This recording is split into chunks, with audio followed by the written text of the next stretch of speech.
Suaranya Nabi Muhammad tuh kuat, teman-teman sekalian. Bukan hanya bagus tapi juga kuat. Pernah diceritakan Sayyidina Ibnu Abbas, nah nih sepupu sama Nabi Muhammad, habis bepergian dia masuk ke gerbang kota Madinah.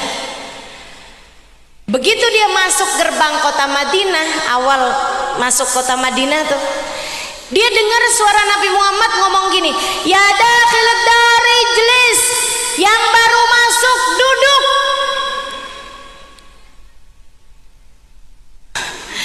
Sayyidina Ibnu Abbas begitu dengar yang baru masuk duduk, saya baru masuk nih kota Madinah, duduk, saya disuruh duduk berarti duduk. Sayyidina Ibnu Abbas kapan disuruh berdirinya ya, bingung dia, duduk aja nungguin lama, kok Nabi nggak nyuruh saya diri.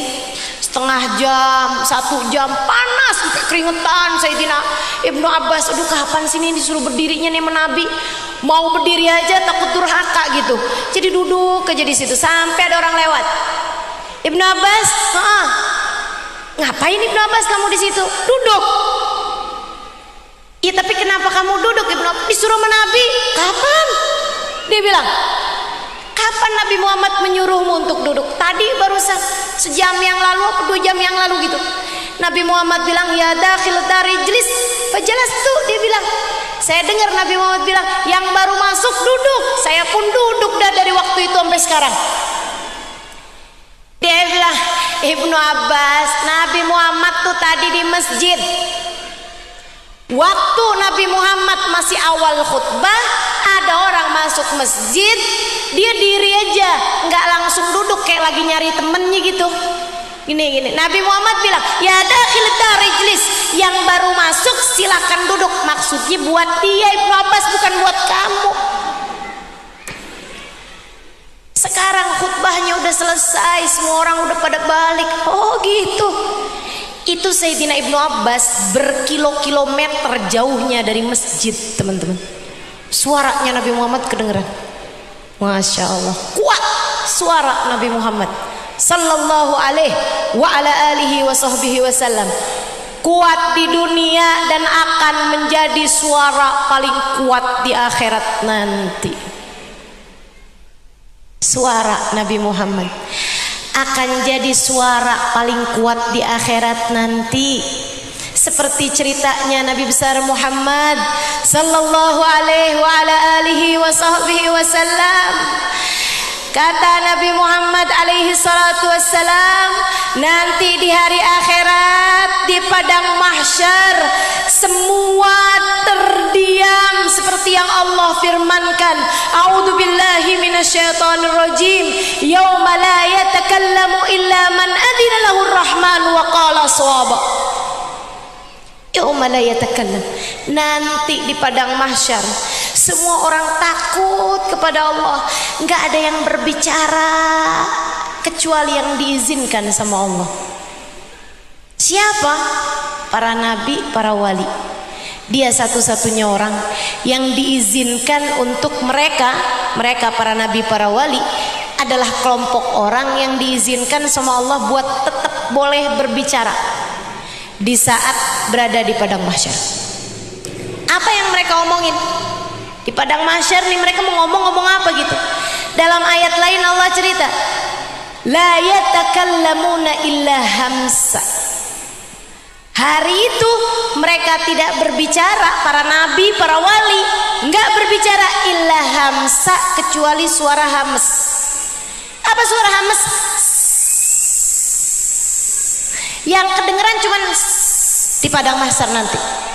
Kenapa kok bisa yang kedengeran cuman? Karena ternyata semua nabi, semua wali, mereka menunduk seraya mengatakan, Rabbi salim nafsi, Rabbi salim nafsi, Rabbi salim nafsi, Rabbi salim nafsi, Rabbi salim. Sehingga yang kedengeran cuman di mahsyar. Ya Allah, selamatin saya ya Allah. Selamatin saya ya Allah, selamatin saya ya Allah. Gitu katanya. Teman-teman saya sekalian, satu-satunya suara yang berbeda, satu-satunya suara yang kedengeran sendirian paling kenceng suara Nabi besar Muhammad. Di antara semua orang yang berkata Rabbi salim nafsi, Nabi Muhammad berkata Rabbi salim ummati, Rabbi salim ummati. Ya Allah, selamatin umat saya, selamatin umat saya, selamatin umat saya. Kesianin umat saya ya Allah, sayangin umat saya ya Allah. Jangan siksa umat saya ya Allah, jangan kecewain umat saya ya Allah, selamatin umat saya ya Allah, selamatin umat saya.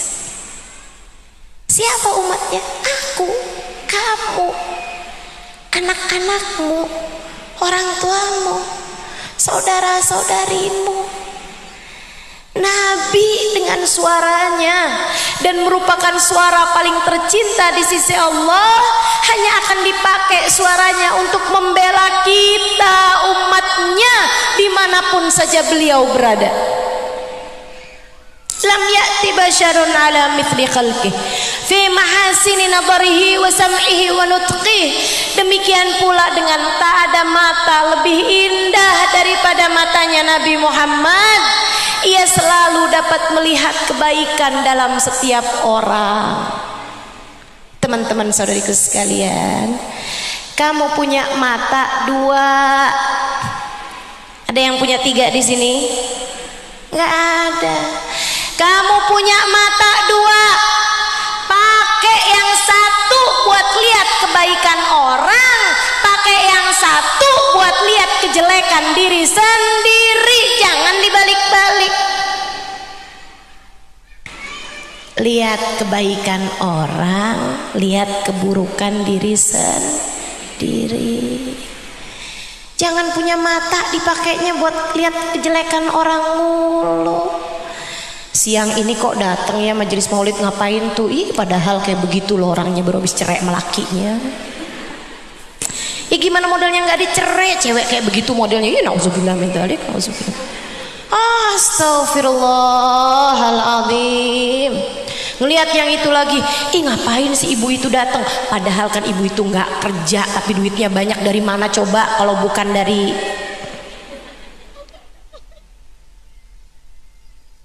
akal pikiranmu, sudut pandangmu untuk melihat segala sesuatu. Ikut sama cara lihat Nabi Muhammad SAW. Bahkan kepada penjahat paling laknat sekalipun, Nabi Muhammad selalu melihat mereka dengan pandangan penuh rahmat. Tuh sama tetangganya yang suka buang sampah depan rumah Nabi.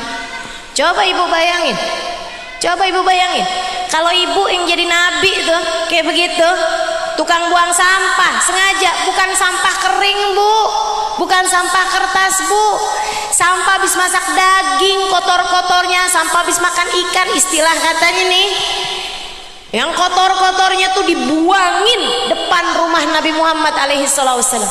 Nabi tiap kali mau bepergian bersihin sampah dulu dari pintu rumahnya. Begitu dengar dia sakit, ya Allah, ya Allah. Kalau nggak baik-baik, Nabi begitu dengar dia sakit, tuh udah tahu lalat saya tuh, kualat mas saya. Tapi Nabi nggak gitu. Begitu dengar dia sakit, ditanya sama Nabi Muhammad, di mana sih kok nggak kelihatan si fulan? Sakit Rasul, dijenguk sama Nabi Muhammad, dijenguk sama Nabi Muhammad. Sebelum temen-temennya yang suka bikin keburukan barengan kepada Nabi Muhammad menjenguk dia, sebelum komplotan-komplotannya menjenguk dia, duluan Nabi Muhammad yang selalu disakitinya menjenguk. Nabi ketika menjenguk bukan mau nyinyir, bukan mau lihat, udah lihat kamu, gimana kabar sampahnya sekarang, dibuang di mana, enggak gitu. Gitu. Nabi jenguk, Nabi pegang dahinya, Nabi pegang tangannya. Tangan Nabi nih, tangan yang pernah sampai di Sidratul Muntaha.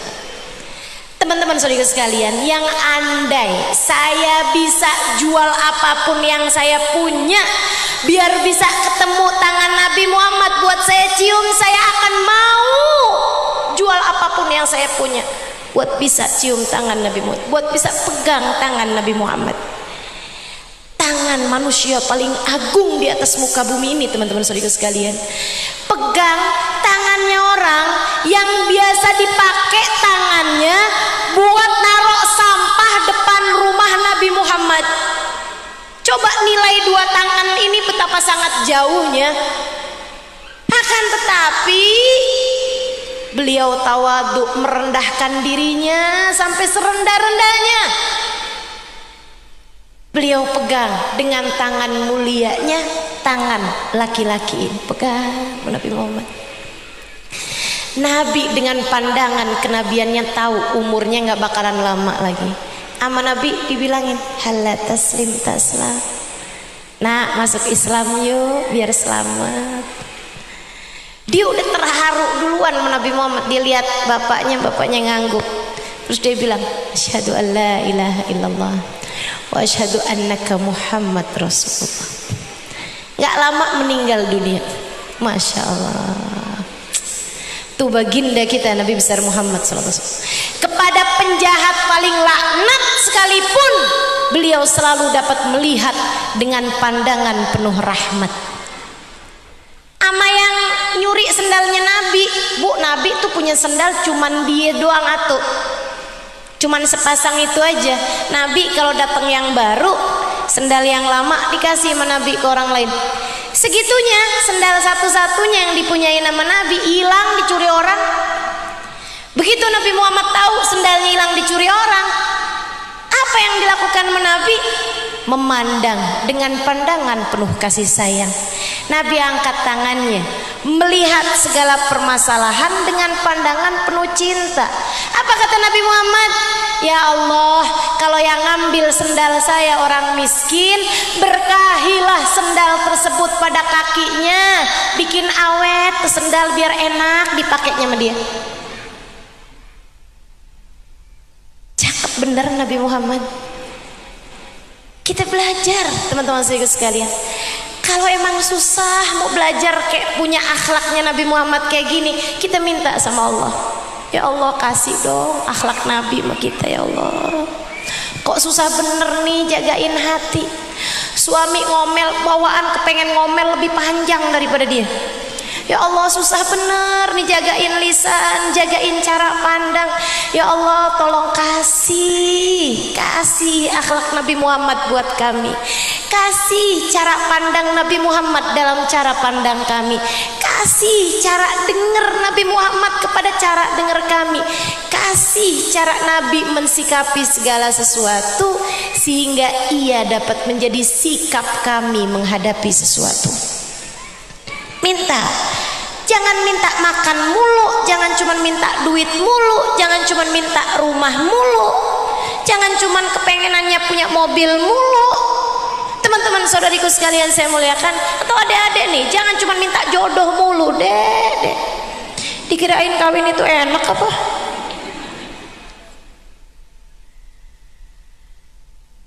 Minta akhlak Nabi dalam dirimu. Minta hati Nabi untuk hatimu. Minta rasa Nabi untuk kamu dapat mengolah perasaanmu. Ya Allah, kalau yang nyuri sandal seorang miskin, berkahilah sandal tersebut pada kakinya. Ya Allah, kalau yang nyuri sendal saya orang kaya yang sebenarnya punya banyak sendal, tapi karena penyakit dia bawaan seneng aja sama sendalnya orang. Kan ada yang kayak begitu. Ada nggak orang kayak gitu? Mana orangnya? Nggak ada, di sini nggak datang ya. Teman-teman sekalian, orang yang seperti ini kan memang mengerjakan perbuatan dosa. Apa doa Nabi Muhammad kepada dia? Ya Allah, jadikan ini sebagai dosa terakhir yang dia perbuat dalam hidupnya. Karuniakanlah taubat kepadanya ya Allah, menjadikannya tidak pernah lagi mengerjakan dosa yang seperti ini ataupun dosa-dosa yang lainnya. Ya Allah, itu Nabi. Indah cara pandangnya teman-teman saudariku sekalian, indah. Nggak pernah ngelihat orang kemudian mengutuk. Kalaupun ngelihat orang berbuat dosa, pandangan Nabi Muhammad hanya akan mendoakan dia. Nabi itu selalu berdoa diam-diam dan selalu diam-diam berdoa. Nabi Muhammad itu bukan orang yang doanya sedikit, akan tetapi Nabi itu orang yang sedikit-sedikit berdoa. Kalau kita kan doanya dikit, kalau Nabi dikit-dikit doa, dikit-dikit doa. Ada apaan? Doa. Ada apaan? Doa. Nabi Muhammad doa mulu. Ngelihat siapa aja didoain, lihat siapa aja dimintain sama Allah.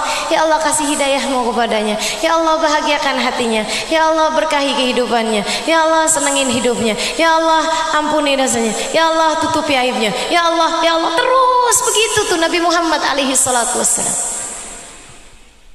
Mudah-mudahan biar kita ketularan, biar kita kecipratan cara lihatnya Nabi besar Muhammad sallallahu alaihi wasallam.